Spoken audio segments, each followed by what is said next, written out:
ही आपण योगेशकडे. नक्कीच उत्तर महाराष्ट्र सुद्धा तितकाच महत्त्वाचा आहे. उत्तर महाराष्ट्रातल्या सगळ्याच लढती ज्या आहेत त्या अगदी वेगळ्या प्रकारे यावेळेला आहेत. तर त्या ठिकाणी काही ठिकाणी तिरंगी लढती आहेत. या सगळ्याचेच अपडेट्स आपण घेणार आहोत. आपले प्रतिनिधी योगेश खरे आपल्यासोबत जोडले गेलेले आहेत.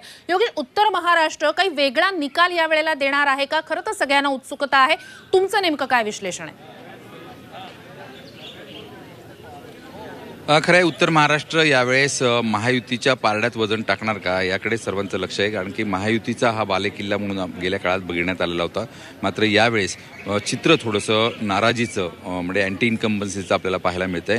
त्याचीच मतमोजणीची सुरुवात आज नाशिक जिल्ह्यातील अंबड वेअर हाऊसवर होते. आपण बघू शकतो की पूर्ण तयारी या ठिकाणी सुरू आहे. पोलिसांची यंत्रणा या ठिकाणी लागली आणि मतदान प्रक्रिया पार पाडण्यासाठी जे काही सगळे मतदान कर्मचारी आहेत ते या ठिकाणी प्रवेश करताना आपल्याला अंबड वेअर हाऊसच्या प्रवेशद्वारातून दिसत आहेत. थोड्याच वेळामध्ये नाशिक लोकसभा मतदारसंघ आणि दिंडोरी लोकसभा मतदारसंघ यांची मतमोजणी 8 वाजेपासून या अंबड वेअर हाऊसमध्ये सुरू होईल.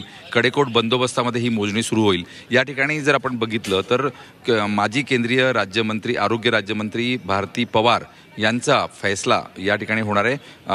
त्याचबरोबर दुसरी गोष्ट म्हणजे हेमंत गोडसे जे सर्वात बहुचर्चित उमेदवार होते, ज्यांना अगदी शेवटच्या क्षणी नाशिकची उमेदवारी मिळाली होती, त्यांचाही फैसला ते हॅट्रिक करतात का याचं लक्ष सगळ्यांचं या ठिकाणी असणार आहे. एकूणच तयारी ही सुरू झालेली आहे. प्रत्येक 6 विधानसभा मतदारसंघाचे 14 टेबल म्हणजे एका विधानसभा मतदारसंघासाठी 14 टेबल तर 6 विधानसभा मतदारसंघांसाठी 84 टेबल अशी फेरीची ही तयारी असणार आहे. प्रत्येक फेरीमध्ये 84 टेबल पूर्ण झाल्यानंतर जे काही निकाल असतील ते घोषित होतील आणि दुपारी 2:30 ते 3 वाजेपर्यंत दिंडोरी लोकसभा मतदारसंघाचा निकाल येऊ शकेल. नाशिक लोकसभा मतदारसंघाची जर आपण परिस्थिती बघितली तर एकूण 31 उमेदवार आहेत. त्यामुळे 2 मतमोजणी यंत्रांचं मोजणी करायची आहे आणि 31 उमेदवार असल्यामुळे ही मोजणी कदाचित रात्री 12 वाजेपर्यंत सुद्धा सुरू राहू शकते. गेल्या वेळी जर आपण बघितलं तर नाशिकमध्ये 12-12:30 निकाल येण्यासाठी लागलेले होते. यावेळेस अधिक उमेदवार असल्यामुळे हा निकाल 4 वाजेपर्यंत सुद्धा येऊ शकतो. त्यामुळे प्रशासनातर्फे तातडीनं लवकरात लवकर कसा निकाल आणता येईल याचा प्रयत्न या ठिकाणी सुरू आहे.